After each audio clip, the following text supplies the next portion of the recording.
911, what are you reporting? We got someone or something crawling around out here. Did you see what it was? Was it a person or an animal or? I can't tell. All I know is that my central light came on and I just happened to glimpse and see this thing running across the yard. A good-sized man or something. It looks like a man. I don't know what it was, just that it ran across the yard. Okay. You've had problems in the neighborhood before? Yeah, my dog was killed here just recently. I don't know what it was. Whatever it is, it's running. I couldn't catch it if I was going to chase it. But whatever it was standing up. I'm out here looking through the window now and I don't see anything. I don't want to go outside. Jesus Christ, you better... Sure. Deal! Hello? Get somebody out here. What's going on now, sir? That son of a bitch is about 6'9", I don't know. Do you see him now, sir? Yes, I'm looking right at him. Uh-oh. Okay, hang on. He's right... Is he in your yard, sir? Yeah, God, he's big. Okay, what's he doing in your yard? He's looking at me. Oh, and the guy is on foot. I don't know what... It's a big... real big person. That's all I can say. Okay, but it is a person. Yeah, I'd say it was a person, somebody really big. But he's all in black. Is he a black male or a white male? Did you actually see whether, or was he just wearing black? He's all black and he's big. He is big.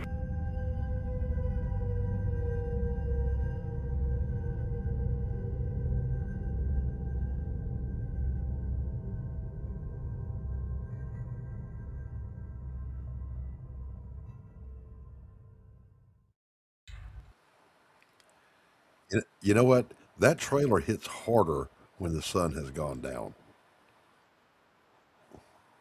I'm just saying. Hello, Rex. Hello, Vulcan. Hello, Stephen B. Good to see you guys. We are streaming to 3 locations. We're on Flip City Magazine. We're on Darin Wagner's channel. And on my humble little channel. Because we're going to be talking in depth with DEMI-FOOT creator and writer Darin Wagner tonight. Cap Infinity is here. Cap, what's up, bro? Haven't seen you in a while. Backstage, of course, I've got Darin and Christy right now. I'll have them come out here in just a moment. But I was just, I have to, while I have the opportunity to monopolize the time, that trailer hits harder when it's dark outside. Like, as many times as I've heard it, the hair on my arm stood up. Hello. What? Hello, Carrie, darling. Wonderful to see you. So let's bring out the crew here. Darin Wagner, the writer and creator of DEMI-FOOT. Come on out.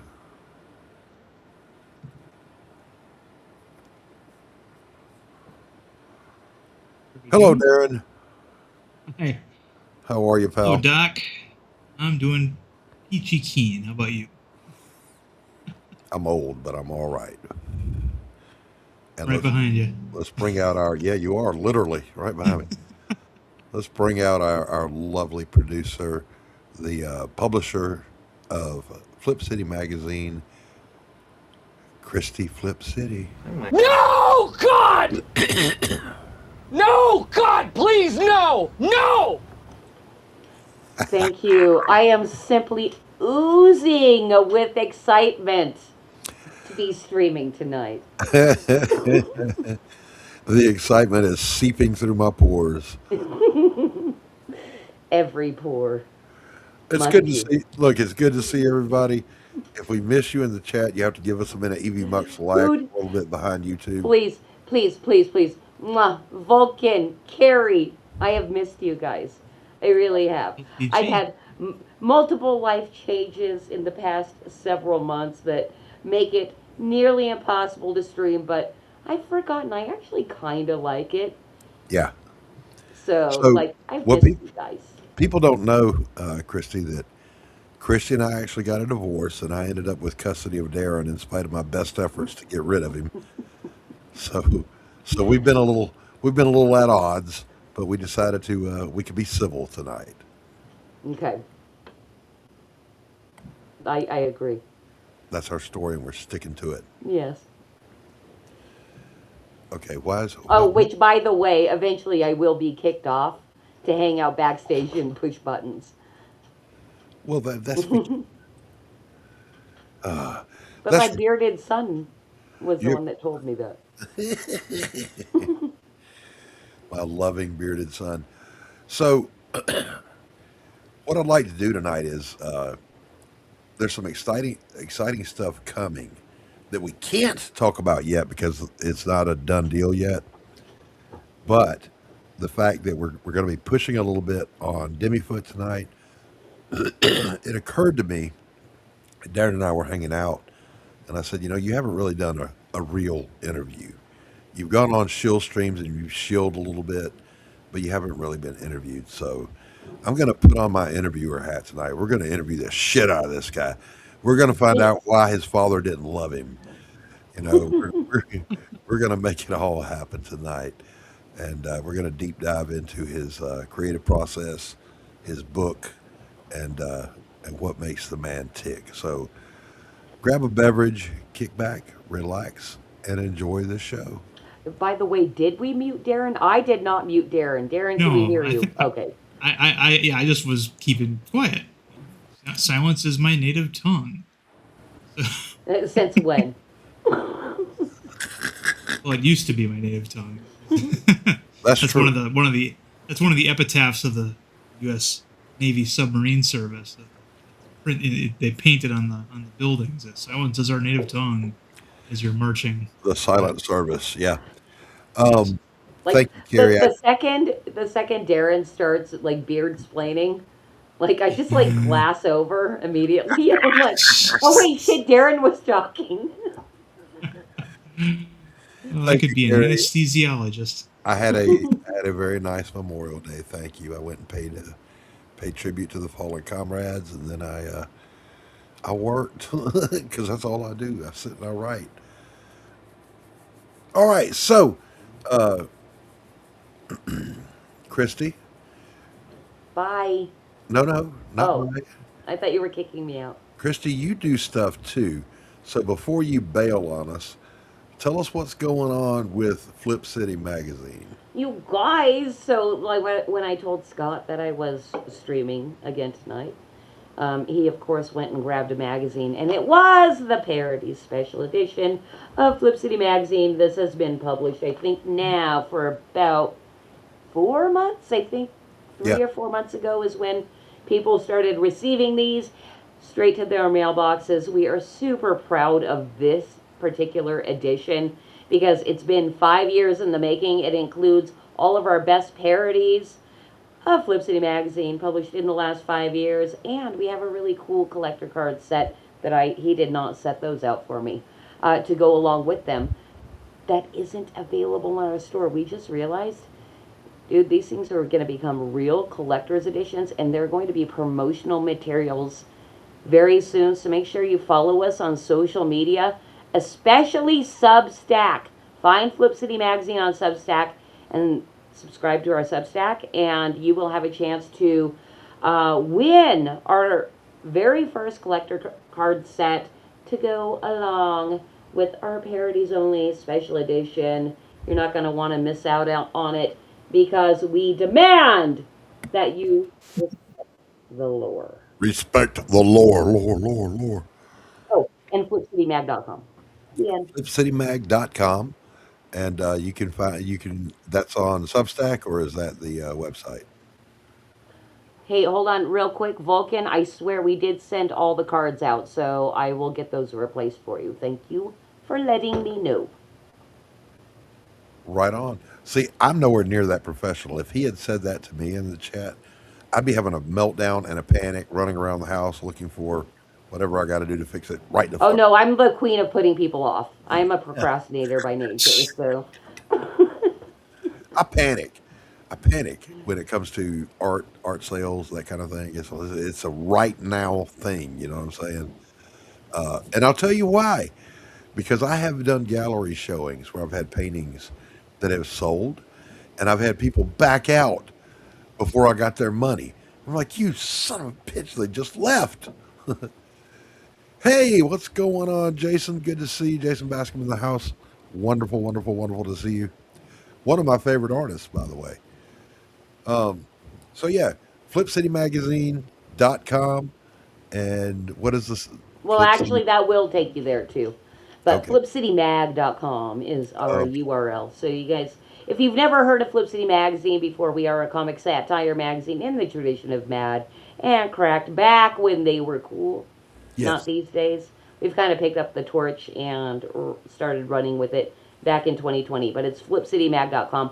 And thank you guys for inviting me to stream to my channel Yeah. with you cool guys. Thank you for allowing us to bring our hobo show to your channel. And I'm super excited to like just basically for the rest of the night sit back, watch the interview with Darin Wagner because I really, even though we love to make fun of Darin, I think he is a fascinating and fun character. So, and you're a great interviewer, Doc. So I'm looking forward to it, and I shall push buttons. Feel free. Push as many buttons as you like. Buttons aren't toys. I'm sorry. My brain goes into a weird place where I start just quoting random lines from movies. That's from Hitchhiker's Guide to the Galaxy. Buttons aren't toys. Buttons are totally toys. Buttons are toys. All right, get out of here. Okay, bye guys. See you on the other side. Now, here's the problem. She's off camera now, and I don't know if you Yeah. guys will be able to hear her, but we can still hear her. So she'll screw with us from backstage, like she's Yep. doing right now. Like she's doing right now. Darin Wagner, my friend. Yes. We've known each other a couple of years now. Yeah, it's been about 2. Yeah, yeah. Darin and I are both Navy veterans. I was a scrunt, half squid, half grunt, corpsman with the Marines, and Darin was in the submarine forces, which to me is far scarier than me crawling through the mud getting shot at. I would prefer that all day long to doing what you did, Darin. But before we start talking about that, tell the people just a little bit about yourself. Where you from? What got you into comic books and wanting to write a comic book? I got okay. So I grew up in a small town in Wisconsin called West Salem. Called West Salem because there's a Salem to the east, so they decided to call it West Salem.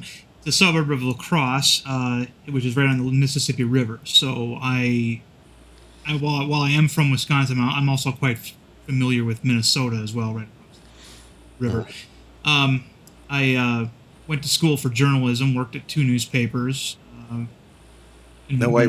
That's already opening up shit right there. I went to school for journalism. How old were you, and what went wrong in your brain to make you think that was a good idea? Well, at the time, the late 80s, early 90s, the newspaper industry was still quite strong. Nobody knew that the internet was coming. Right. It was the outlook, the perspective was very good for that. And glad we got that sample banner there. Christy, what the hell? Sample banner. This is a demonstration of the banner, and this is how it will look. Thank you for that. We have a gremlin? No, we just got Christy. All right. So Daniel's Hot Topic says, "Hi, Darin. You were in the Navy. We'll get there." Yes, I was. Yes. Eccentric, what's up? What's up? So go ahead. You decided to go to school for journalism, and again, you said you said the time period, but about how old a fellow were you? I was about 16 when I started working for a small town weekly newspaper called The Countryman, and I decided, I'll do this for the rest of my natural born life. All right. Eventually, of course, I was doing all the boring stuff: school board meetings, village board meetings, dog and pony shows, things like that. And then maybe I'll get to the more meaty stuff where I'll be able to have a column or something. Right. But when you were envisioning your career, was it the columnists that were just killing it in syndication that you had in mind, or eventually, investigative journalism? What was it? Well, I did a little bit of both. I mean, there was a time when, like, for example, if there was a panhandler um, in town, who nobody'd ever seen before, and then later on in the day, that panhandler was gone, but another panhandler took his place, I'd be like, okay, that's interesting. Let me go ahead and stake these guys out. Maybe follow them, try to figure out where they live. Maybe if they drive a car, what kind of car they're driving, things like that. That's like what I used to do. And then you just go out and then you come back and you write what you found. Right. Investigative journalism, that kind of stuff. But and then you do that, and then eventually maybe the what was the fellow like driving a Mercedes to a nice home? You can't leave us hanging like that. What was the story? He was driving a Cutlass. Okay. Oldsmobile Cutlass, and he had nicer shoes than me. He asked me for a couple dollars. I said, "What are you talking about? You got nicer shoes than I do." And he's like, "Oh, well, a friend gave me those." I'm like, "Yeah, I bet a friend gave you those." And it was, and it turned out there was this panhandling operation. We see this all the time now. Where you have, and if your timing is just right, you can see the sort of changing of the guard. Well, yeah, where somebody will, it's like that cartoon where the sheepdog and the coyote, clock in for the day. More on Ralph Lauren and Sam. It's kind of like that. Yeah. And that was brand new back then. Okay. And so that was something I did. You'd have. I'd cover a high-speed chase that went through town, and I remember one guy escaped from. We had a. It's called the Lakeview Mental Health Center, which is a euphemism for what we used to call it. It's an old Kirkbride asylum, and he escaped, got into a car. Went 90 miles an hour in a 35 zone, crashed into a fountain in the center of town. Got out of his car, stripped down naked, got on top of the hood of the car, and started doing some, uncouth things to himself. That is Pulitzer Prize material. I know. It's like, Darin, do you want that? Yeah. Hey, Darin, there's a drunk guy naked dancing on the hood of his car. Why don't you go cover that? Son of a bitch. All right, so in light of that, you kind of started working in the paper first and then decided, okay, this looks like a good career, so I'm going to go to school and get my degree. Yeah. All right. Where did you go? For the first 2 years of undergraduate study, I went to a college that doesn't exist anymore in Davenport, Iowa. It was called Takeo Marycrest University. It had been a all-girls school that got bought by a Japanese corporation called Takeo. And it advertised itself as this beta test site for computer graphics, and nobody knew what that meant back then. Things like that. And it had a fairly decent publishing program as well. They had a weekly paper there, a student paper, and the idea was that you could, if you worked there, you could also get an internship at the Quad City Times, which was a Lee Enterprises paper at the time that was the same owner as the big newspaper back by my hometown, La Crosse. Right. So another step on the rung. Right. And I went there for 2 years and discovered, because I tend to do these things, that the whole reason why that college existed, why Takeo bought it, was simply so the executives of the Takeo Corporation could send their kids to the United States to absorb American culture and bring it back to, in that creativity, and bring it back to Japan. They all had and about 33% of the student body was Japanese there, and all the guys had Harleys. There was a Japanese Harley gang there, and they all had big screen TVs. They all had game systems and everything, their entertainment systems and everything. And I'm like, now I know why this place is so expensive, because we're paying to go here, but the Japanese kids are getting paid to go here, and they have a monthly stipend, and they're spending all their money. And I just said, forget this. And so I finished the second year and I left. Okay. I went back to, All right. So still a young man.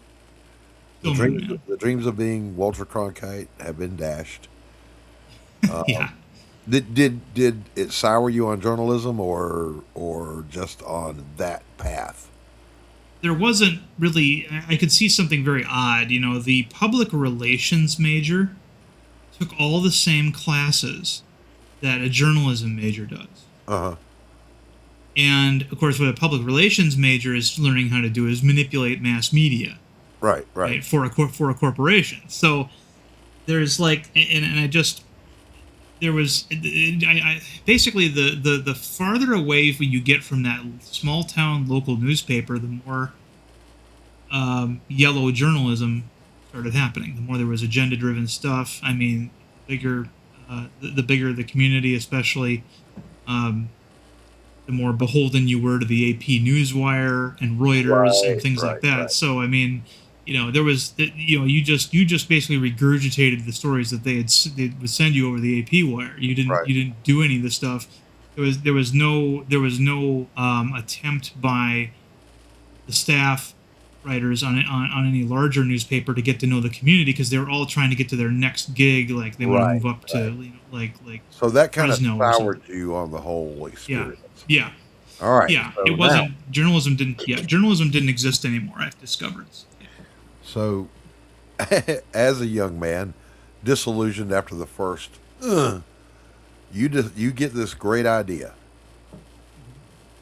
that you're going to join the freaking Navy. Yeah, I dropped out of undergraduate study after my third year, because I was doing the student loan method, and I just didn't see a future in journalism for me at that. Certainly not one that was going to pay back those loans.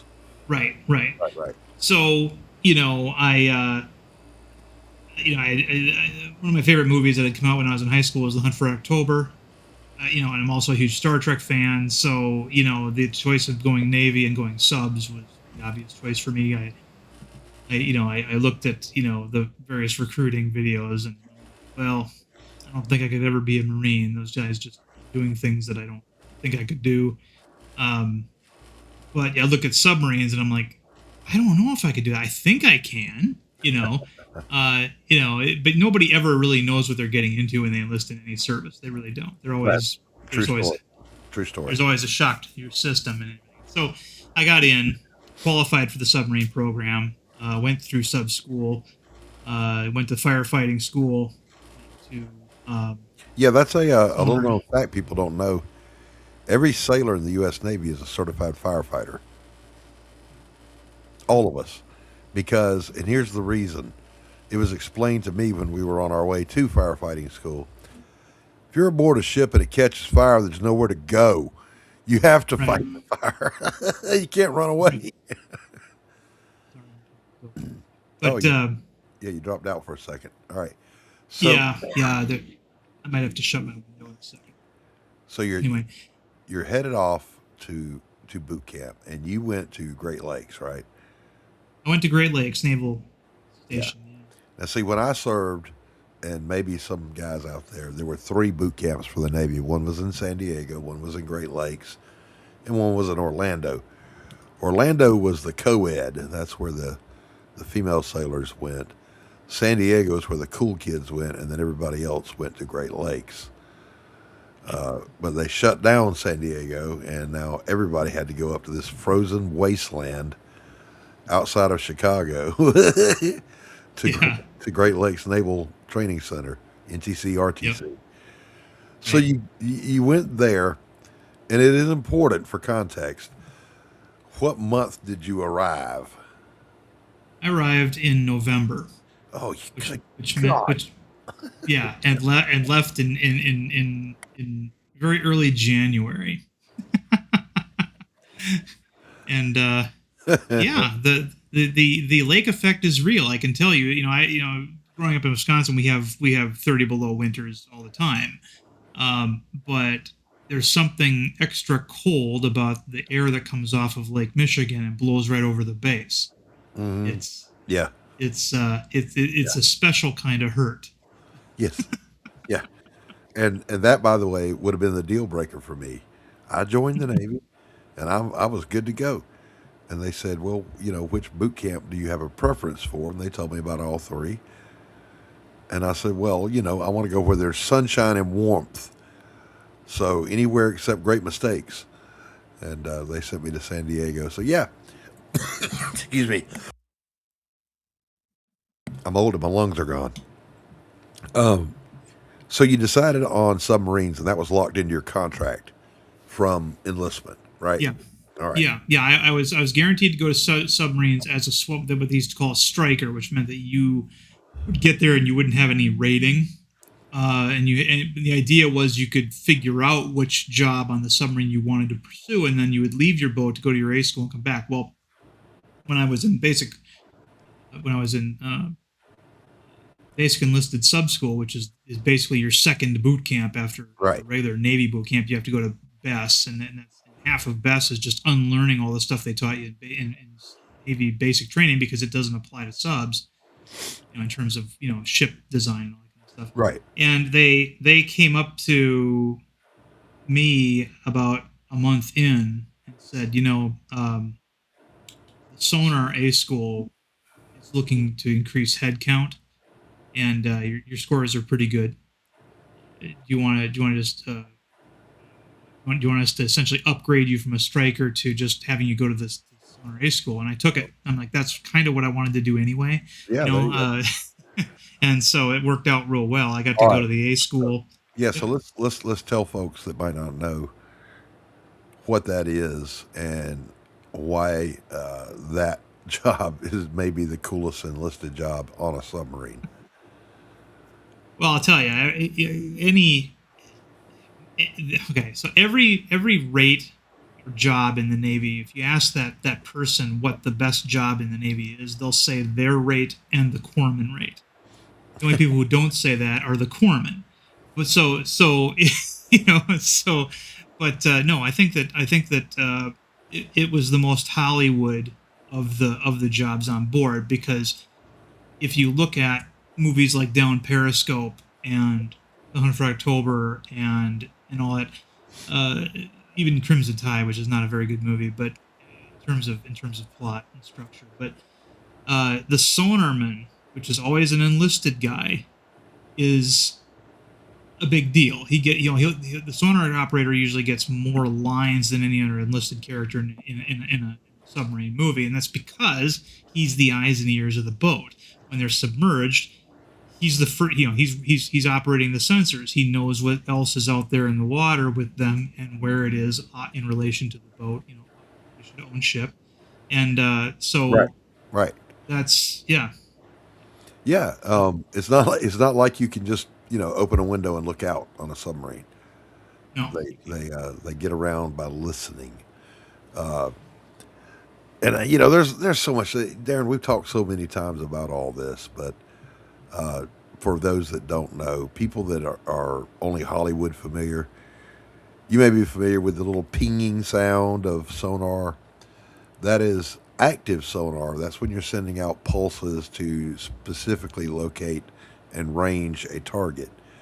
But that's not how submarines normally operate. Yeah, I was on Trepang for 4 years. We only went active twice. Right. Everything we did was using passive sonar, which is simply listening. Right.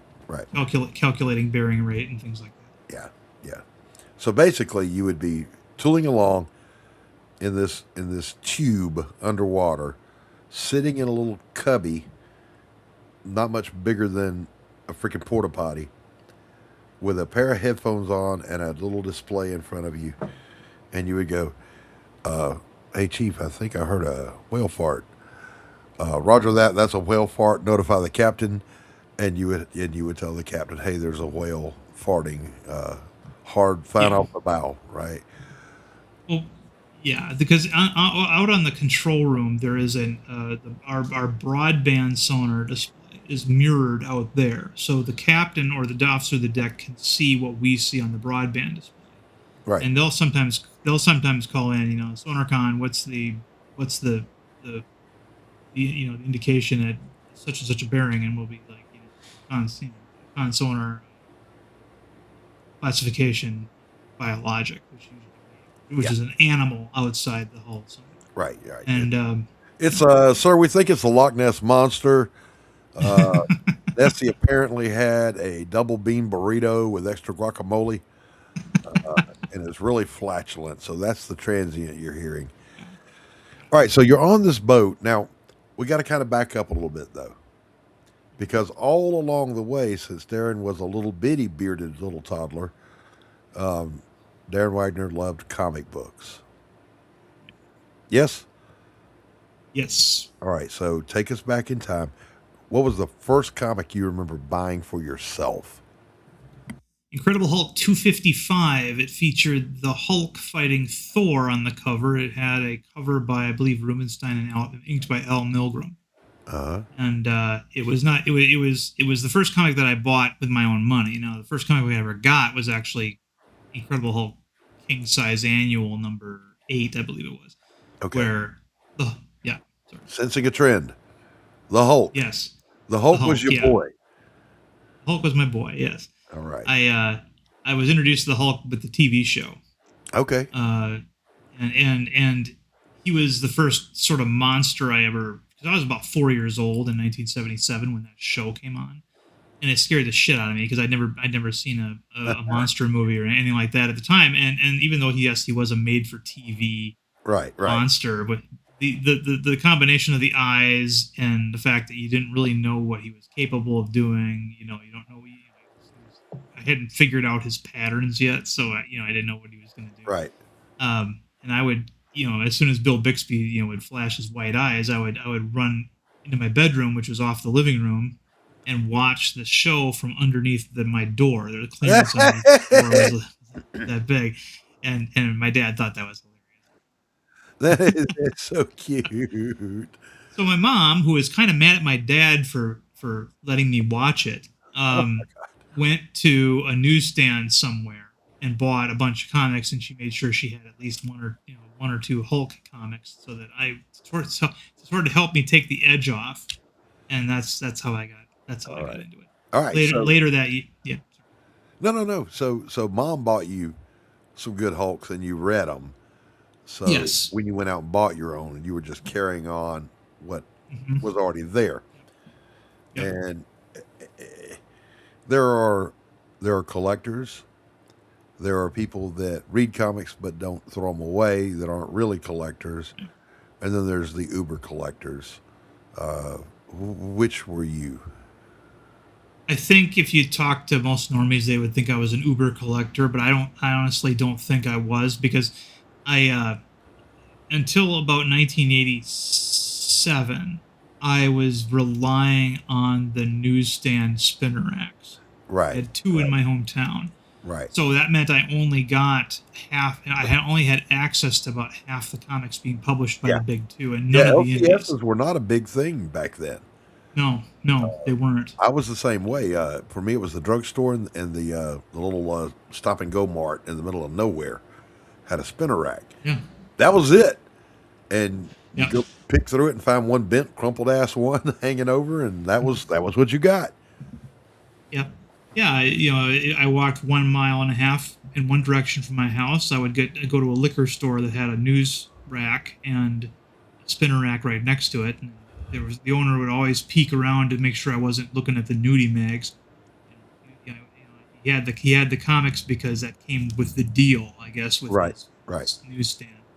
And then if you walked another 1.5 miles in the opposite direction from my house, there was the local drugstore, and they had. So I got 2 weeks worth of comics. I was able to figure out when each spinner rack got their new issues, and you figure things out like that when you're a kid. Right. So yeah, I mean, there were some characters in some comics that I knew of because I saw the house ads for them, but I never actually read them until years later when I did find an LCS. Right. So we're going to jump forward and then jump back a little bit again. Every person who's ever served in the military has this story. I had this really great collection. Then I joined the Navy. My mom threw it away or sold it. Did that happen to you? No. Okay, no. I remember you telling me something about your brother though, Mm, and your yeah. comics while you were deployed. I How many did you have when you rolled out? I had probably 4 long boxes Okay. at the time. And yeah, when I left home for boot camp, they were all in my closet, all tightly. I back then I was putting backer boards on them too in bags,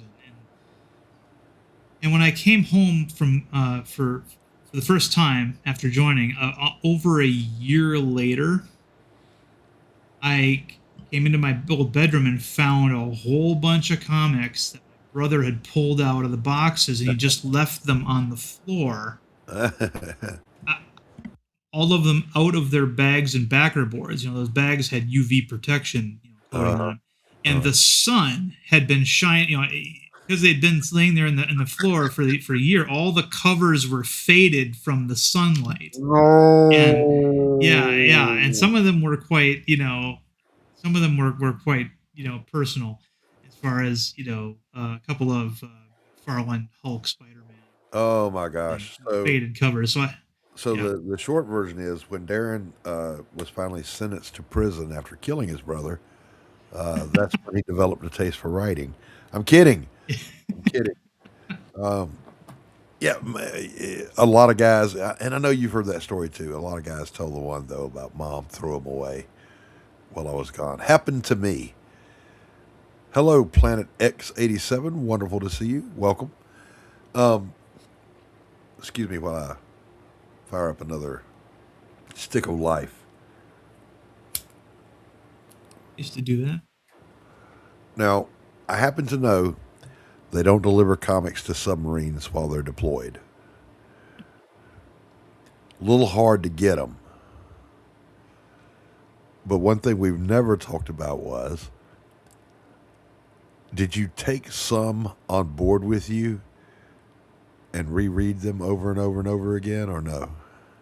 Not the floppies. I would take a couple of trade paperbacks, Okay. especially when I was still trying to qualify subs. I found a couple of guys on board who were comic fans, and when you first get to a submarine, you are what they called a nub. Hmm. You're not qualified yet. You're submarine unqualified, which means you're the lowest form of life on Earth. Right. You don't get to watch movies with the rest of the crew on the cruise mess. Right. You every if somebody catches you doing something, it needs to be that you're studying or you're working on qualifications, because they need you to be qualified to be able to stand certain watches and things and relieve the crew. But different people want different things, and sometimes you'll come up to somebody like a torpedoman, for example, who's on watch. Hey, I'd like to learn about the tube system here for qualifications, Right. and they might want to talk to you in that moment. But if you find out what kind of candy they like and you bring that candy on board, that Yeah. softens the deal, or Yeah. softens them up. But some guys, I said, hey, I got this trade paperback. It's Batman year one, all 4 issues, Yeah. and You dropped out on me a little bit there, Darren.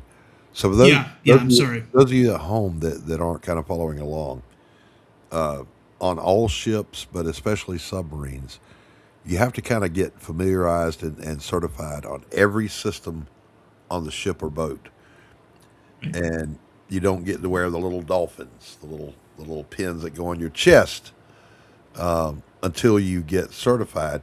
Well, the way you got certified, you went to those departments, you talked to the people that work there, blah blah blah blah blah, and if they didn't want to talk to you, there wasn't a whole Yeah, lot you could do about it. You right. know. Yeah, yeah. I mean, and it's funny too, because I remember an interior communications guy, Well, let's who answer this question from Planet X. How long while you were in the sub? How long were you deployed at a time, underway, and how much time while underway is underwater versus on the surface? barring any special situations, you're usually underwater for about 3 months at a time. So for example, in 1997, we had two, I think two 6-week ops, and we had a 6-month deployment. So I was underwater 10 of the 12 months of that year. Yep. So That's a hoot, ain't it? yeah, that was. Which is why Darin now glows in the dark, by the way. I got less radiation than somebody who works outside. Yeah, I was going to say I got more than you roasting in the sun out there. Yeah. So when you're on a sub, Darin, because it is interesting, you and I can't talk about it so much, we kind of gloss over it. But on a nuclear submarine, which is what you were on, and there are two flavors of submarines. There's attack submarines and there's deterrent boomers. Those are the ones that carry the missiles. That's their job. Their only job is to go out there and hide and be a threat. Okay, the attack fleet, they're out there constantly tracking targets. And the Navy operates at an at-war footing at all times. So it's, where the Army might train against allies, you scrimmage against the real thing in the Navy. Mm-hmm. Yeah. So, if a war broke out, the submarine crew wouldn't really be able to tell the difference. Right. Because it's business as usual. Yeah. Right. So the question becomes then, Darin, while you were doing this, what new and exciting places did you get to almost go to? And I say almost because, over there somewhere is Spain, but we're not there. We're just in the water passing by. Where all did you go? Okay, so we did hit Spain, Rota, Spain. We went to Gibraltar because you have to kind of go there anyway because you're going through the Straits of Gibraltar. Right. Hey, Omer Glitch, welcome. Hey, Omer. Italy, France, Crete, Haifa, Israel. Yeah, and so the Med, but in the Mediterranean we hit all the usual places. We were in South Africa for like 2 days, which it wasn't really a Liberty port; it was just stores load port. Right. I can tell you that the fellows on board who were not white weren't crazy about us stopping in South Africa. Yep. So we just kind of, yeah, exactly. So the apartheid was still going on there, and they just. The point to the story, though, Darin, is you kind of went everywhere on the planet at one point or another. Right. Yeah. Australia. Yeah. We were in Australia for a while. Yeah. What is this late night show? We're doing an interview with our friend Darin Wagner, a deep dive, because we're going to be talking about DEMI-FOOT. So which leads me to my next question, Darin. Darin is a writer, and he's a good writer. I've read his work. He has an anthology novel or novella called Captain Steele and Other Stories, and it's speculative fiction, kind of like Twilight Zone stuff, and it was really good. I read it. And I think, did you not tell me that you kind of had those stories in your mind while you were deployed? You were kind of writing them in your head? Okay, so the last year I was on Trepang, because Trepang was being decommissioned, and that class of submarine Trepang was, I think, one of the last East Coast Sturgeon class submarines. Right. They started we started getting a little bit lax with security. They were and I was given permission to bring a personal laptop on board. When I would take it on board, it would get scanned. They had a special algorithmic thing that they would connect to it that would scan all the information on it, looking for defense secrets. And then obviously when I took it off, it also had to have that scan as well. But otherwise, it had a word processor on it, and I wrote short stories underway.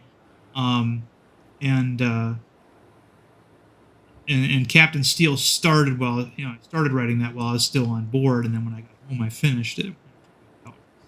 There were a couple of other stories that were written there as well. Broke my foot while serving in the 13th MEU Marine Expeditionary Unit. I was on my second deployment. I made it as far as Hawaii. We were supposed to go to Singapore, Australia, and Egypt, as well as Iraq again. Were you third Mardiv or first? And by the way, thank you for your service and Semper Fi. I served with the Marines as a corpsman, permanently assigned, high and tight, wearing the green, breathing in the CS gas, crawling through the mud. So I love that life. So you were writing these stories while deployed on that last deployment. Yeah, the last deployment we were on was basically we had to use up as much fuel in the reactor as possible, so we left Groton, Connecticut, and went down. Did the captain say we got to go burn some neutrons? No, he didn't say that. Well, But just damn it. Well, just damn it. He missed a great opportunity. Yeah, we went down the Horn of Africa. We went up through. There was a conflict happening at the time called East Timor, so we kind of had to participate in something there. Right. And then we had a recreation port or a Liberty port in Perth, Australia. And then we got up to Hawaii, and we got to see that base, and then we went to Bremerton, Washington. Yeah, Bremerton's where it all came to a screeching halt for the poor old Trepang.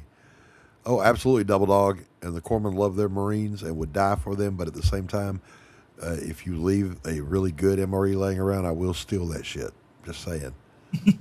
Like, if I got that god-awful chicken a la king, you better believe I'm coming for them barbecue franks and beans. Hey, so Darin, you were writing those stories. Did you finish while you were deployed or no? Did I finish any of the stories? Well, a couple of them. Wesley, the story Wesley from which is part of the Captain Steele and Other Stories collection, was finished while I was on board the boat.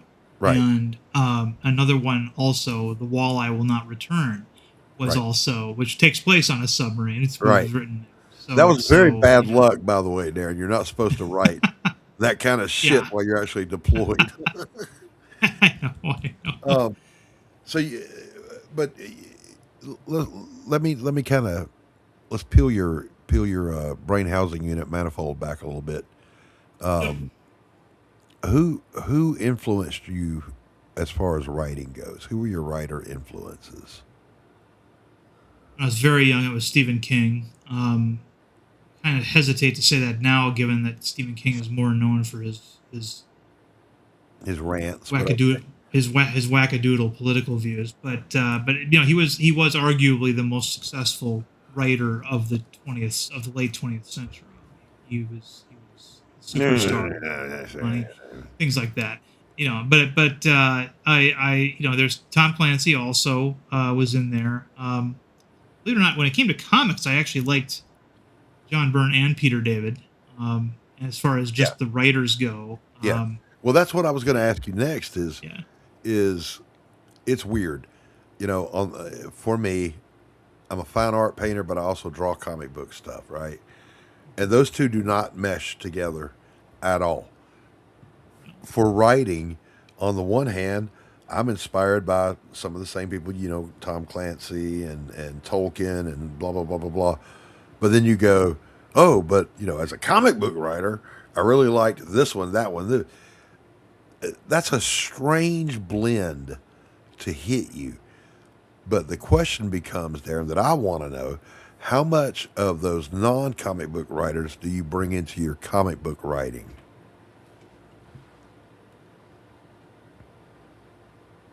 Well, there is okay, so did you ever read a novel by Max Brooks called De-Evolution? De-Evolution. No, I did not. Max Brooks is the author. Name Max Brooks, but I don't know that book. He's the son of Mel Brooks, the funny movie guy. Right. And he wrote the book World War Z, which got turned into a movie.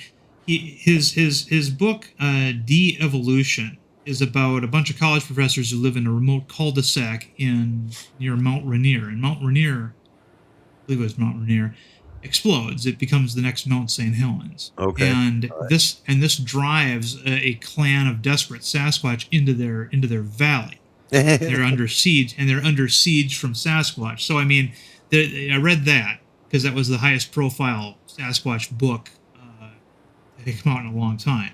Mhm. So when I was writing DEMI-FOOT, there was a lot of the ideas, because Max Brooks, he's one of those writers who doesn't just uh, sit there and dream stuff up. He does research too, Right, and right. and a lot of the same research he did, I did. I mean, a lot of the same podcasts and things that I listened to, he had not only listened to, but it was also on, as part of his promotion of that book. And so there was a lot of his writing that kind of went into the background and the Okay. build up. Yeah. So you kind of like to really dig into things you're going to write about, is what I'm hearing. Right.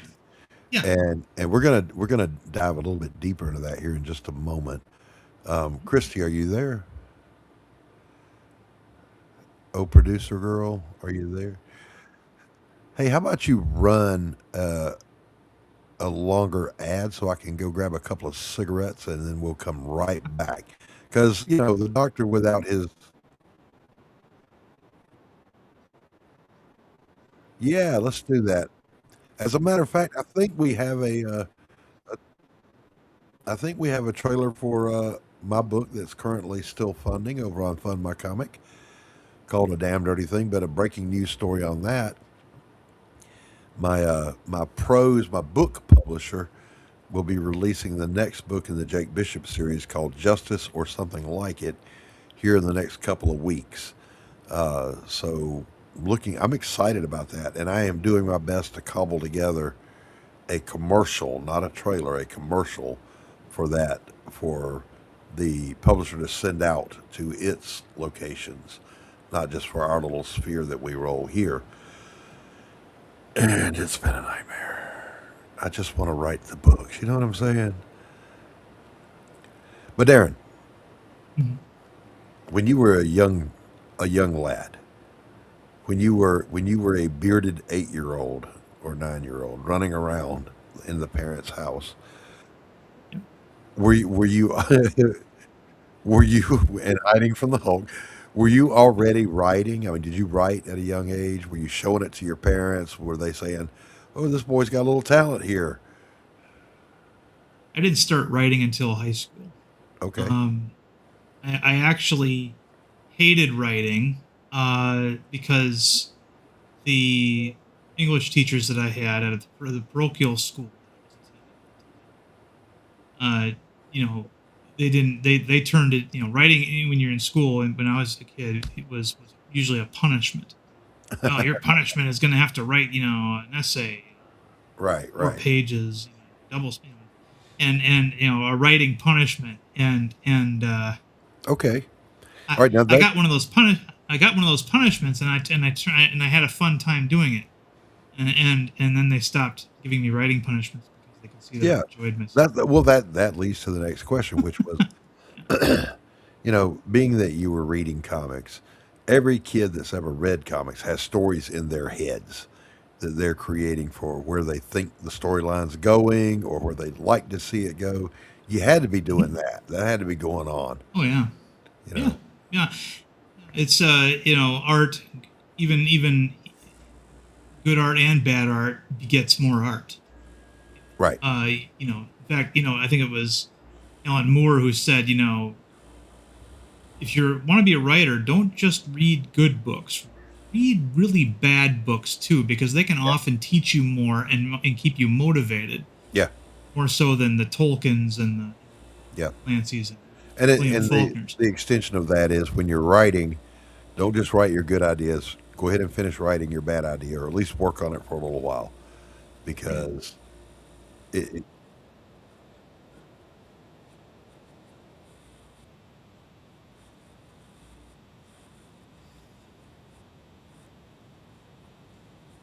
I'm getting Yeah, this can breaking they news hear in you, my ear. Christy? I'm getting the breaking news in my ear right now. The Hindenburg has crashed. The Hindenburg has indeed crashed in Pennsylvania. Oh, the humanity. All right, let's roll some commercials and everybody go take a potty break, and we will be right back. In a world where sequels and prequels and derivative slop rule the TV and movie landscape, one magazine dares to make fun of them all.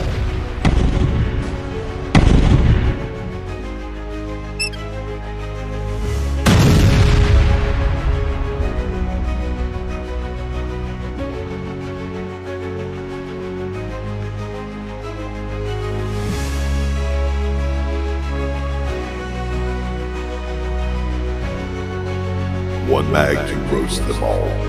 One mag to troll them. One mag to break their balls. And in the ratings, roll them.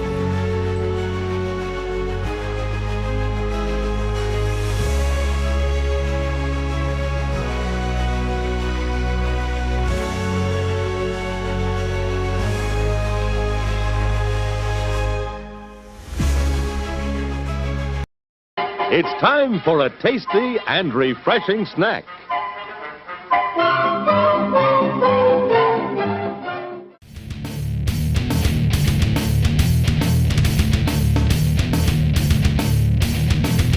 Tastes so good. Cookie. I will eat them up. Cookie. Cookie. I will eat them up. Cookie. Cookie, cookie, cookie. Cookie, cookie. Cookie, cookie. Cookie, cookie. Cookie, cookie. Tastes so good.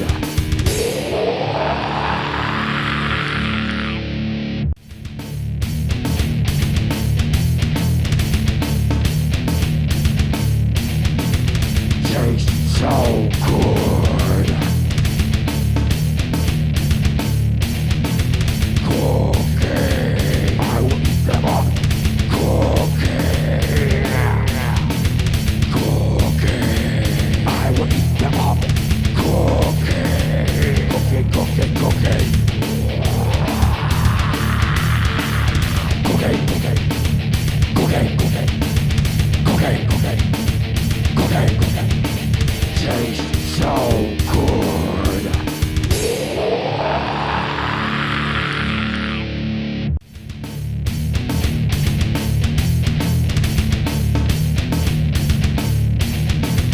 Tastes so good. Cookie. I will eat them up. Cookie. Cookie. I will eat them up. Cookie. Cookie, cookie, cookie.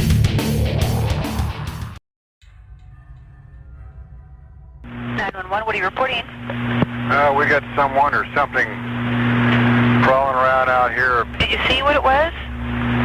Was it a person or an animal or? I can't tell. All I know is that my central light came on and I just happened to glimpse and see this thing running across the yard. A good-sized man or something. It looks like a man. I don't know what it was, just that it ran across the yard. Okay. You've had problems in the neighborhood before? Yeah, my dog was killed here just recently. I don't know what it was. Whatever it is, it's running. I couldn't catch it if I was going to chase it. But whatever it was standing up. I'm out here looking through the window now and I don't see anything. I don't want to go outside. Jesus Christ, you better... Sure. Dio! Hello? Get somebody out here. What's going on now, sir? That son of a bitch is about 6'9", I don't know. Do you see him now, sir? Yes, I'm looking right at him. Uh-oh. Okay, hang on. He's right... Is he in your yard, sir? Yeah, God, he's big. Okay, what's he doing in your yard? He's looking at me. Oh, and the guy is on foot. I don't know what... It's a big... real big person. That's all I can say. Okay, but it is a person. Yeah, I'd say it was a person, somebody really big. But he's all in black. Is he a black male or a white male? Did you actually see whether, or was he just wearing black? He's all black and he's big. He is big.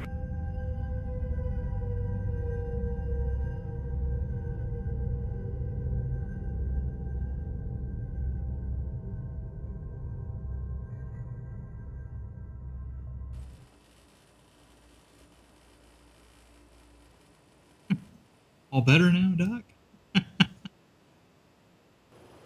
I'm sorry, I have to add myself to this scene because I feel like that whole trailer is like fucking describing Darin.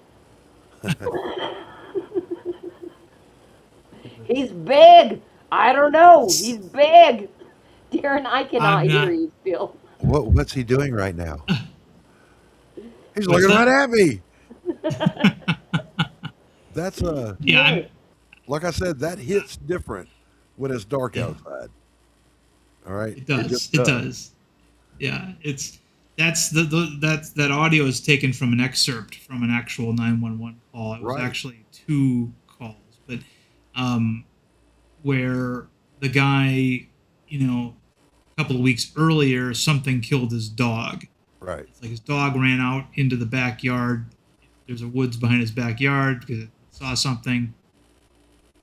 And then he heard it yipe, and then something threw the dog back into the yard over a 12-foot fence. Yeah. So It's just, yeah. so I would imagine that he started hitting Zillow.com, after that. Then he decided on one after the second phone call. We got to get the hell out of here. Darin, Yeah. cryptids Cryptids. are a hell of a thing. They are. They are. They've been with us for a while, too. They have indeed been around for just about as long as humans have been recording their stories, be it oral tradition or written. Now, I'm of the camp that I want to believe, but I'm just that guy that I gotta see it to believe it. But at the same time, I don't want to see it, Yeah. or I do, but I want to see it when someone's caught one and it's in a cage. You know what I'm saying? Yeah. It's horrifying to me that, to quote Mitch Hedberg, what if Bigfoot's just blurry and the photographs are in focus? That's even Yeah. scarier because there's a 9-foot tall, out of focus monster running through the woods. That's horrifying. It's horrifying. But what drew your interest to cryptids in the first place? Well, it's funny because my dad, is from Minnesota, and Wisconsin is a huge deer hunting state. When deer hunting opening day here, businesses shut down because everybody, if the owner of the business doesn't deer hunt, most of his employees do, and so he has to just shut down the business because that's a huge deal here. My dad's one of those guys, or at least he was back when he was younger, and so he knows his way around the woods here, and he knows what you can run into and things like that. And he's a very pragmatic man, but he believed in and believes in the existence of Sasquatch, and the reason why is because he heard what we would call testimonial evidence from men that he were like him, that knew, they know a bear when they see one. Right. They know what a bear can do and what a bear cannot do. And these guys swore up and down that what they saw wasn't a bear, that it was doing things that a bear can't do. Right. And He trusted them. yeah. Right. And there was another guy that I knew in the service. He was a tribal man, a Native American man. I don't remember the exact tribe, but it was out in the Southwest, and people from those bloodlines, they don't handle alcohol the same way people from Europe of European descent do. You get one beer in him, and predisposition toward intoxication. Yes. Yes, and so you get one beer in him, and he'll tell you all kinds of stuff. He was the how in movies they always have like a military unit that has a Native American in it, and that Native American is the strong and silent type. He doesn't say much at all. Right. But he's the most reliable guy, and he's usually able to see things the other guys can't see. And Right. Predator, right? Right. The character of Billy in Predator. He was like that. But you get a beer in him, and he'll tell you all about skinwalkers, and he would talk about them like they're real. And he would talk about the Zunaqua, which was a female Sasquatch that stole children. Stole children? Stole human children. Okay. Yeah. And stuff like that. And he gave it, he was not the kind of guy.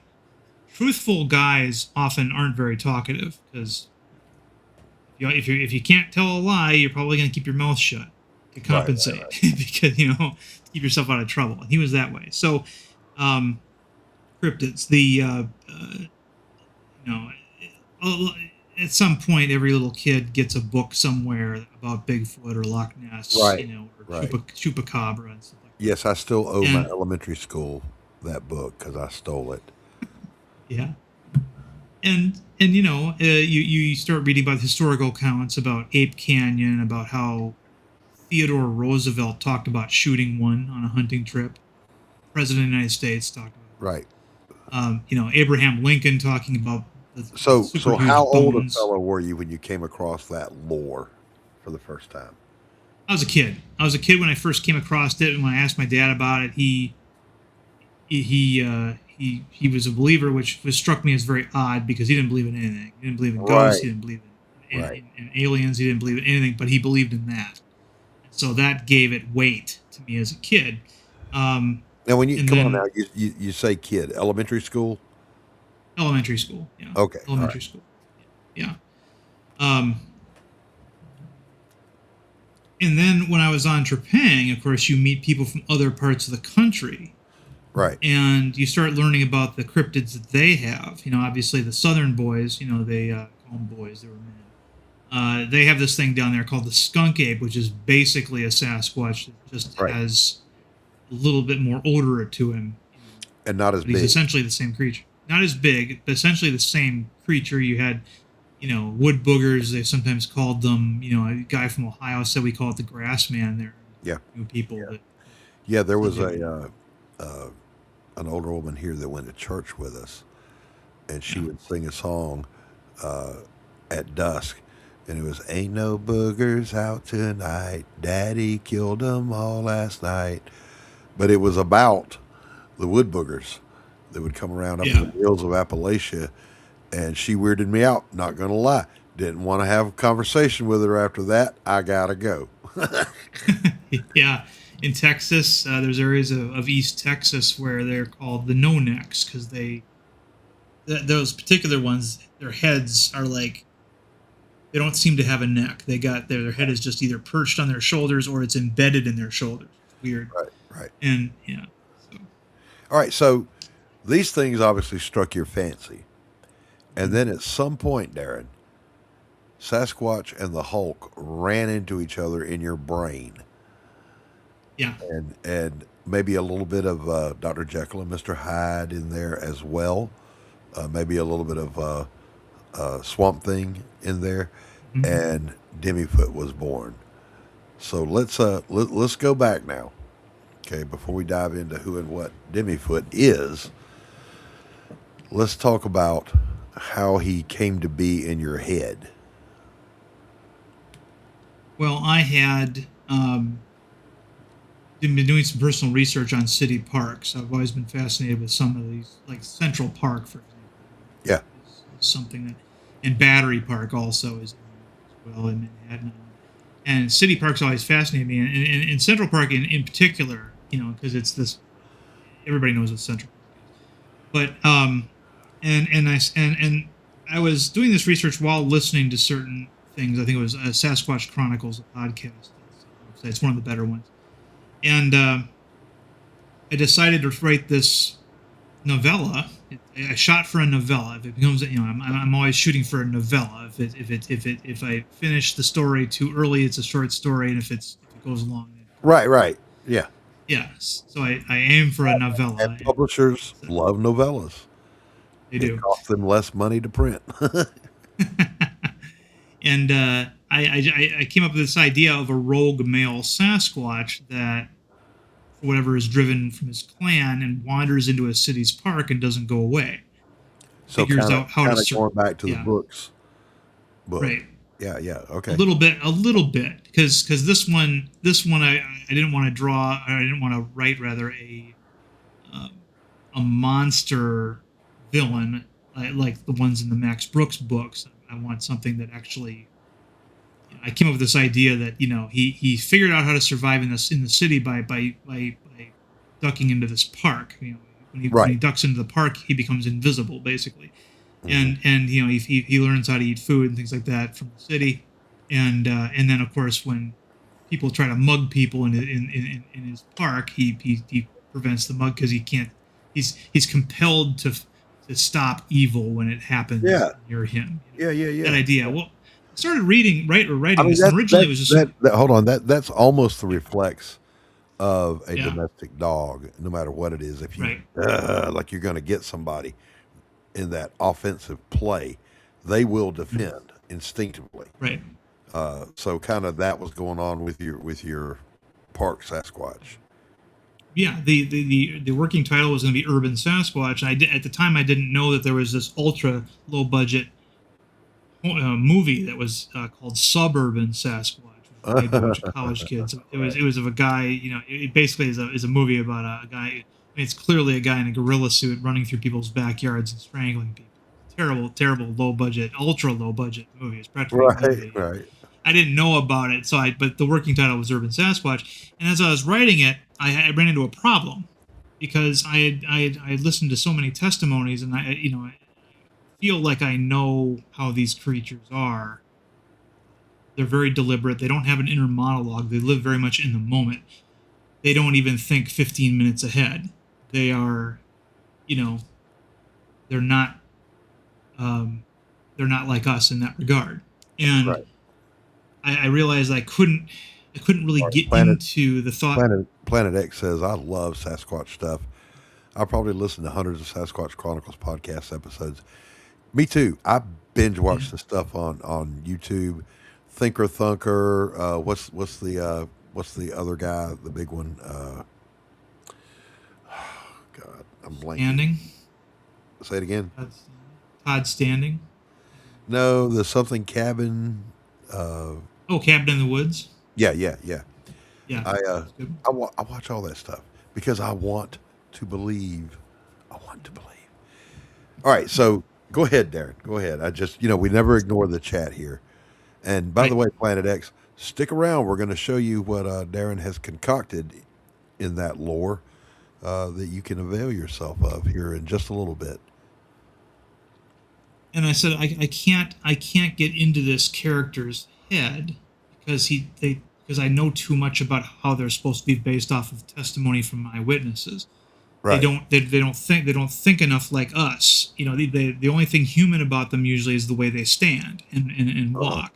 Uh-huh. So it would be like trying to write a novella with a dog as a main character, like a Rin Tin Tin story or something.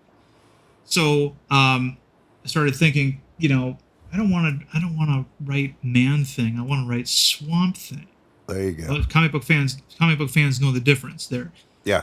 They're both very similar, but one is Man Thing has like he's just an elemental force. He's not really mindless lumbering mass. Yeah, mindless slumbering mass. Whereas Swamp Thing, at least in the beginning, the original premise of him was that he was a scientist whose body had been transformed by a mishap, and so he still had human thoughts, human emotions, and that's a Right. And this came at a time when I was listening to the Sasquatch Chronicles podcast, and I keep saying to myself, if a human being could do the things that these Sasquatch could do, they'd be an effective superhero. They'd be like Spider-Man. There you go. Yeah. And that's when it kind of clicked. I'm like, and the other reason, of course, is that if I wrote this, it would just be another story about a Sasquatch, and I wanted to create something a little more original. And yes, absolutely, Devil Dog. And by the way, I'm Team Man Thing.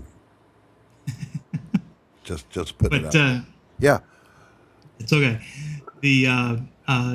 So, and then I thought back to an old late 50s horror film starring Michael Landon called "I Was a Teenage Werewolf." If you've ever seen that? Yep. You ever seen that movie? He's not an actual werewolf in the supernatural sense. He changes into a monster because he gets hypnotized And for some reason, because people didn't know much about hypnotism back then, sort of like this occult thing, but it was rooted in pseudoscience. And he turns into a werewolf, and he doesn't have like the traditional European werewolf curse. It's just something that happens to him. And I started looking up. Well, I wonder if I could, just I was a teenage Sasquatch. Well, two things. First of all, I was a teenage ... every single thing you can think of. I was a teenage octopus. I was a teenage marsupial. Those are all taken. So and then also I don't want to write about a teenager because because you're an old man and we don't relate to those anymore. Well, yeah, the two comic book series that I wrote prior to this, Hyperactives and Young Paladins, were both teen books, and they were both about young kids or teenagers. So I didn't want to write about teenagers anymore. So I decided to age them up, and I said, okay, so I'm going to be writing about a human being who has, in some way, acquired the physicality and the physical characteristics of Sasquatch. Not all of them, but enough of them so that if you ran into this character and you didn't know anything about Sasquatch, you would swear up and down you ran into a Sasquatch. Right. So, incorporating the intelligence of a human. Right. He has the intelligence and the thought balloons of a human. And that's when I also realized this couldn't be a novella anymore. It had to be a comic book because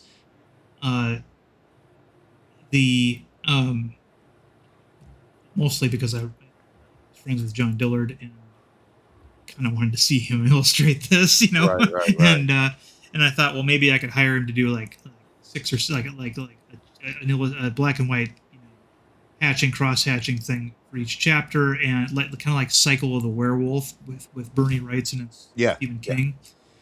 But then it just I was looking at his Buckler artwork and artwork he was doing for somebody else, and I'm like, I want to see this comic. Yeah. And so that's how it became the comic book that it became. I made the main character. All right, so hold on. Let's bring it on around third base and bring it home. Okay. So you decide to pull the trigger. We're going to do this as a sequential comic book. Tell us the pitch. What's the story? And then Christy, if you'll be ready to share his screen. Darin, do you have it pulled up and ready? I have what pulled up? Fund My Comic campaign. Oh, yeah. Should have it. All right. Let's see. I do. All right. So be ready to bring it up, but not just yet. Right. Give us the elevator pitch about who this guy is and why you think this has appeal for a modern audience. I hate that word, by the way, modern audience. Why this has appeal to a broad audience. To a broad audience. How about that? Broad audience. Okay. Well, this is I'm not reinventing the wheel so much here, although there are going to be some things in this comic that I don't think you've ever seen before. Jake Yeager is a young man who is the heir to a family of lumber barons. He's among the last heirs of this old money family, and he had joined the Navy to get away from his hometown, like so many other people who join the Navy do, and he got a decompression accident. He was a Navy diver. He came up too fast, got what colloquially is known as the bends, and this affected his joints. So now he's sort of an invalid. He can't move without excruciating joint pain in most of his major joints. This disqualifies him from his job in the Navy, and he gets out on a medical discharge. He's home now, and he, through him coming home, we learn about his family background. We learn that in the 1800s, his ancestor, the lumber baron, was successful because the legend is he successfully parlayed with a tribe of local Bigfoot to get them to stop harassing his loggers. Right. They harassed other companies' loggers instead, and that's what kind of made him his fortune. And it's just a family legend, but it's one that Jake Yeager never really believed in. But he does have an uncle. it stuck with him. Yeah, everybody knows the story, right? And so he gets home, and his only plan when he gets home to the family mansion is to raid the liquor cabinet and just drink his sorrows away. But when he gets there, his uncle, who's the only other survivor of this family, is there waiting for him, and he is a. It's okay, Christy. It's an in-depth interview. Okay, I'm being told this is not an elevator pitch. I know. He's not in charge. I am. All right. His uncle is a scientist that works for an underground facility that makes chimeras in the Four Corners region of the country. Four Corners. Tell people what a chimera is, or what you mean by that. Okay, so there is a conspiracy theory out there.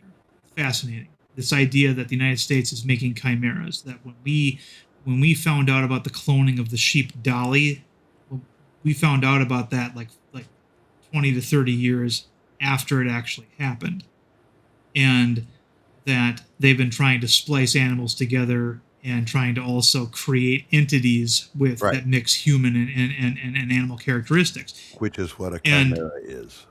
Yes, which is what a chimera is. And so this facility is referred to as the zoo. And this is not something that I came up with. This is an actual conspiracy theory that's out there. It's related to Skinwalker Ranch because the Four Corners region is near Skinwalker Ranch. And so Jake's uncle is a scientist who works there, who found out that his nephew found out about his nephew's condition, first of all. Right. Knew he was coming home, and sort of left the facility to come see him because he has something that he believes can actually help him make a full recovery. He's just got to refine it. Well, we find out that his scientist, that the scientist uncle left that facility in an unauthorized fashion, and they know that he took something with him. So they send two guys, the whole, the Sasquatch version of Men in Black. They don't look exactly like the Men in Black. Right. There's a little bit of a story there too, and one thing leads to another, and they're trying to get information about the whereabouts of his uncle from Jake, and they essentially cause him to have a car accident, make it look like it was an accident. Right. They run him off the road. Jake's in the car accident, and he wakes up. I mean, poor Jake. Poor Jake, yeah. All he wanted to do was get drunk, and he didn't have a plan or whatever. Yes. And he wakes up a month later in a body that he doesn't recognize, in an underground bunker that one of his ancestors was the mayor of his hometown, and during the 1950s, during the Red Scare, the bomb scare, they built a bomb shelter under the city, and that's where his family knows about it. Nobody else knows about it, and that's where his uncle, in a rush to save his life, gives him that untreated thing that he was trying to refine, and yeah. All right, let's bring up the campaign. We'll kind of look at the video and some of the images, talk about it, and then we'll wrap up the little story here. Okay. Are you sharing? Yep, I'm bringing it up now. All right. So the book is called DEMI-FOOT, Urban Sasquatch. And let's give it a look here as soon as Christy embiggenates it. There we go. Yep. Currently at 80 backers. Now, by the way, for those that don't know, on a crowdfunding campaign, it's, hey, I've got this great idea, but I got to pay my artist, and this is what my artist is charging me, so I need this much money. And Darin's artist is John Dillard, who is amazing, but he ain't cheap. So the money that we raise goes toward producing this book. It does not go toward buying Darin toys, okay? Right. All right. And 80 backers is nothing to sneeze at, you guys. No. Right. That's rather impressive. Yeah, Dillard is a hell of an artist. And Vulcan Liz wants to know if you'll be going on Friday nights. Darren. If you don't know Friday who the nights. Friday nights are, Darren, by the way, I am live right now, so you guys aren't just listening to a disembodied Oh, voice. okay. All right. I'll hook you guys up. All right. Cool, cool, cool. Yeah, I particularly love this one because, hold on, go back to that image. When Jake Yeager sees himself, Darren has let me in on this, so I'm going to tell it because uh, Darren will take 2 hours to talk about why he prefers one brand of hairdo over another. But basically, he's got just a little bit of vanity in him, and he doesn't want to look like a monster. And he's like, "Well, fuck, I already look enough like a monster." So he goes out and gets himself Brill Cream, a little dab will do you, or some Dapper Dan. What brand is it? Uh, Gentleman John. Gentleman John, and he gives himself a an executive coif hairdo, so he doesn't look like a monster. But it doesn't affect the hair on his shoulders or his arms or his No, or his it's, or his legs. yeah, But yeah, this is him when it's he all he first can sees do. himself. Yeah, he does Yeah, what he can it's do. all he can do. So Jake is well. I don't want to come back to Jake yet. Let's just finish looking at the campaign. Black Hawk here is a character that will appear in the next book, but this is a little tease done by Dan Lawless. Excuse me, our good friend Dan, and this is the image. This was The card, right? This is a trading card. This is a jumbo javelin trading card, called that because it's a javelin in the picture. This was the first actual scene that John Dillard ever did of the character. So Right. it has that sense of gravitas, and yeah, we're offering a very simple, nice logo T-shirt, even a lunchbox for people, and our tiers. Most of them are. They build on each other. So Yeah. for the you'll get whatever was in the previous tier plus whatever is introduced in the next Yeah, tier. we'll We've run also through those here in just a moment. Sure. Let's go ahead and run the trailer on the page. If we scroll back, who's in charge here? Yeah, there you go. Let's roll the trailer and get a look here. And you want to make it full screen. yeah, make it full screen. Dun, dun, dun, dun, dun, dun, dun, dun, dun, dun, dun,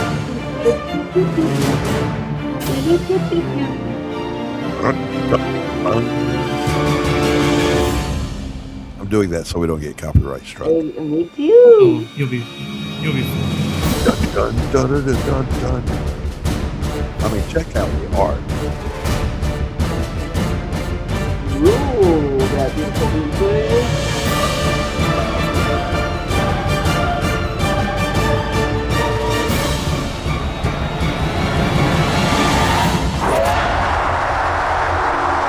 Oh, damn, that's hot. No shit, that's hot. So listen, boys and girls, if you like Swamp Thing, the Hulk, the Man Monster, tragic Man Monster story, this book is for you. And I highly encourage you to go back it today. What happened to it? Where did it Oh. go? Darren, come on now. Darren. Poor Darren, now he's muted too. not muted. All right, so let's just real quick, let's run through the tiers. What I would really like to see, chat, if you guys could, let's get a couple of backers for Darren here. Because, I mean, we've done an in-depth interview here, diving deep into this poor man's psyche. $8 will get you the digital tier. And how many pages is the book, Darren? The book itself will be 24 pages. All right, 24 pages. So that's a 24-page digital for only $8. $15 gets you the book. Period. Yep. Amen. Okay. This is an old school floppy with staples, but it'll have excellent paper quality. Yep. Ha ha. Hopefully they can hear you there. What'd she say? Oh, fuck. I said hopefully that's what they call my husband, but I was not on stage. Okay. All right, and then we have the This the trading card tier, the jumbo Yes. javelin trading card, which, by the way, you see it's $20, but that also means you get the comic book and the digital. No, you don't get the digital. You get the physical and the jumbo javelin trading card. Okay, all right. Like I said, and then at the next tier, we have T-shirts we for added you. we had a T-shirt. Yes, you can pick your size. We have miles and miles of fabric in case you need triple XL or something like that. If you are a fluffy gentleman like we are, yes, I like to get the big sizes because I love shrinking my shirts. yeah. Um, Yeah, I'm that we guy, have- Darren. I'm that guy. I wash everything in hot water and I dry it in the dryer as hot as I can. And then Yep. it's like, I know I'm fat, but God dang it, I didn't gain 100 pounds overnight. What happened to this T-shirt? All right, so for $60, you get this is a metal cast friggin' lunchbox, just like from back in the days when you were a young kid, and you still get the T-shirt and the floppy and the card. Yes, you do. And you could probably use it as an actual lunchbox, but most people are going to use it for a display item. Oh yeah.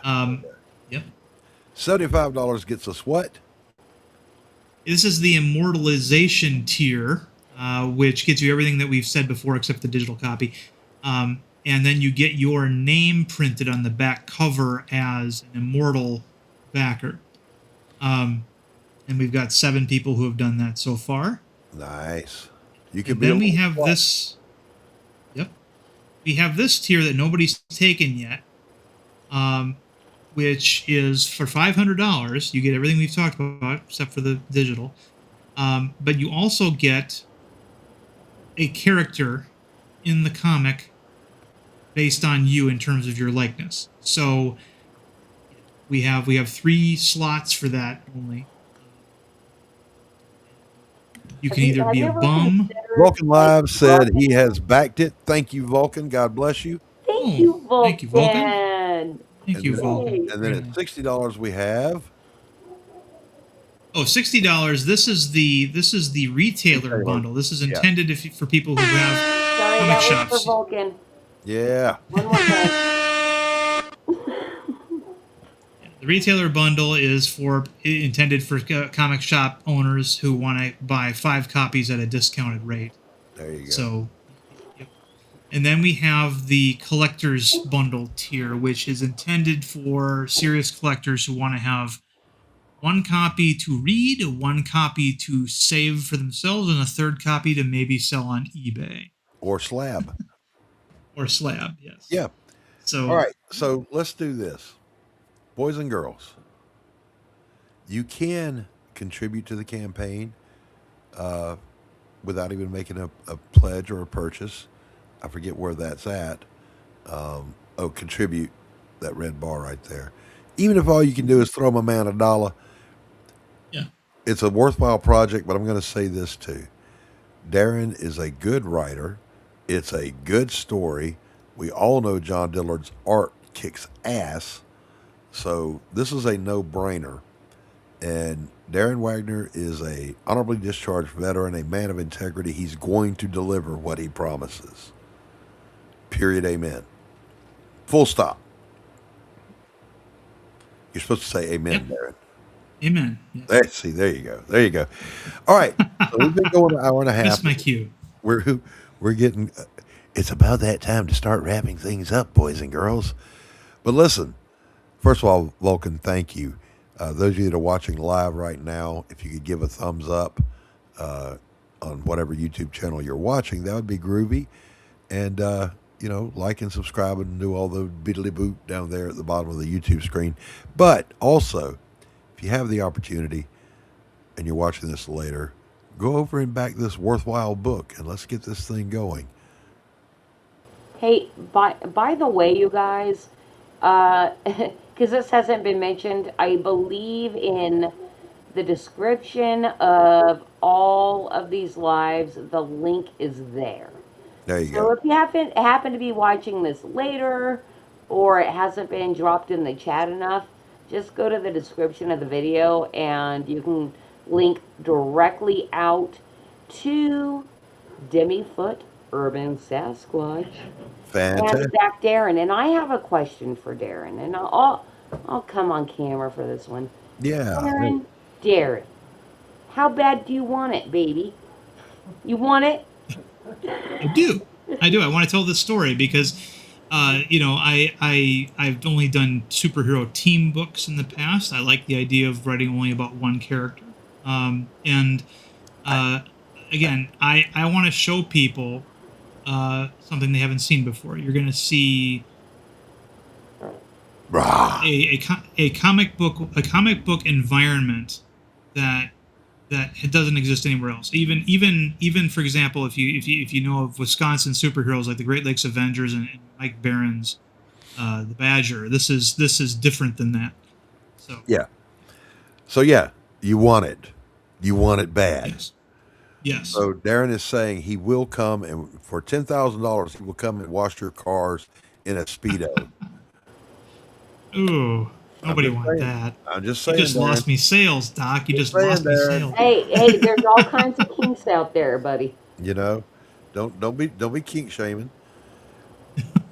Well, I was going to say earlier when you're with that $500 tier that you have, like, have you considered approaching OnlyFans models?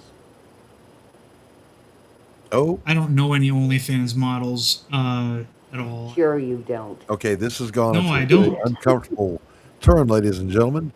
We don't know. The only one I've We don't know exactly what's happened here. This is a PG show. the only one I yeah, she was a part of our community at one point, but that's the only one I know of. See, All right. you did nothing. Yeah, I'm not going to go anywhere near that. So DEMI-FOOT Urban Sasquatch is funding right now over on Fund My Comic. Get over there, show it some love, and while you're there, if you feel like it, you can check out my supernatural noir, A Damn Dirty Thing, starring Jake Bishop. You can get a comic book or the novella. Both are available. Both are very reasonably priced. I don't even remember what I'm selling them for. But also, if you just search A Damn Dirty Thing on the old internet there, you'll find the book being published by my other publisher, Edgeweaver Books, available wherever books are sold. Amazon, Barnes & Noble, doesn't matter. If you type in A Damned Dirty Thing, it will come up for you. In the meantime, Darin, thanks for allowing me to probe inside your brain. The only kind of probing I like, yeah. No rubber gloves.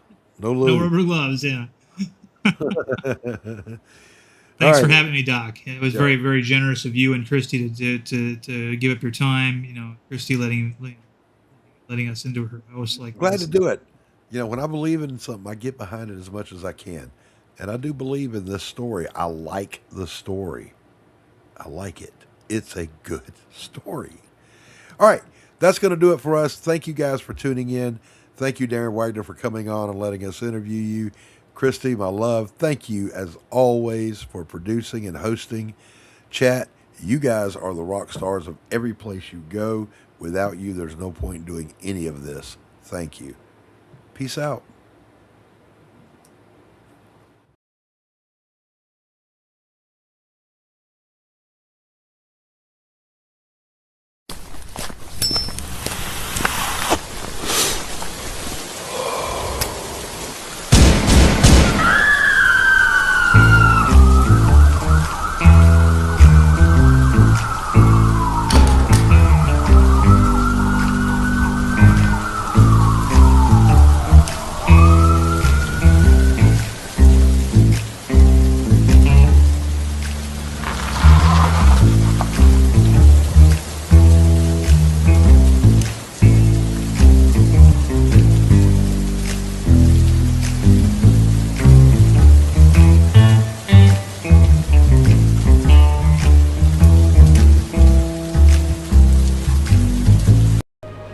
In a world where sequels and prequels and derivative slop rule the TV and movie landscape, one magazine dares to make fun of them all.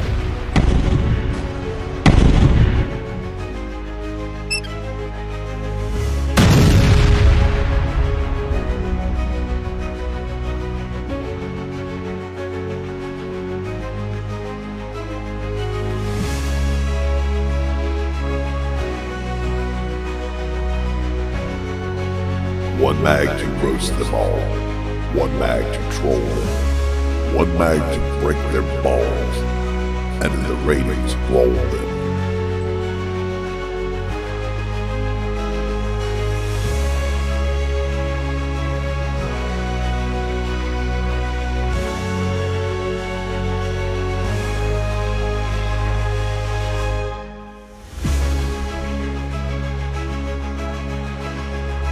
Cut! 911, what are you reporting? We got someone or something crawling around out here. Did you see what it was? Was it a person or an animal or? I can't tell. All I know is that my sensor light came on and I just happened to glimpse and see this thing running across the yard. A good-sized man or something. It looks like a man. I don't know what it was, just that it ran across the yard. Okay. You've had problems in the neighborhood before? Yeah, my dog was killed here just recently. I don't know what it was. Whatever it is, it's running. I couldn't catch it if I was going to chase it. But whatever it was standing up. I'm out here looking through the window now and I don't see anything. I don't want to go outside. Jesus Christ, you better... Sir? Tia! Hello? Get somebody out here. What's going on now, sir? That son of a bitch is about 6'9", I don't know. Do you see him now, sir? Yes, I'm looking right at him. Uh-oh. Okay, hang on. He's right... Is he in your yard, sir? Yeah, God, he's big. Okay, what's he doing in your yard? He's looking at me. Oh, and the guy is on foot. I don't know what... It's a big... real big person. That's all I can say. Okay, but it is a person. Yeah, I'd say it was a person, somebody really big. But he's all in black. Is he a black male or a white male? Did you actually see whether, or was he just wearing black? He's all black and he's big. He is big.